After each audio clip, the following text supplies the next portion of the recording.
এই ছবিটা দেখেন তো, চিনেন? হ্যাঁ চিনি। চিনলে একটু হওয়ালে কোন এটা কেডায়?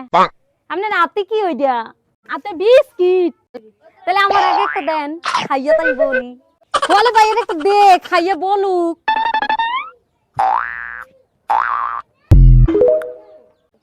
ভাই খাওয়া তো হইছে, আবার বলেন এটা কি ডা? তাহলে আরেকটা দেন খাইয়ে বলি। বাইরে তাহলে আরেকটা দে, খাইয়ে বলুক। কি হলো বলেন না কেন? চিনেন কিনা? চিনি তো। এটা একটা মানুষ।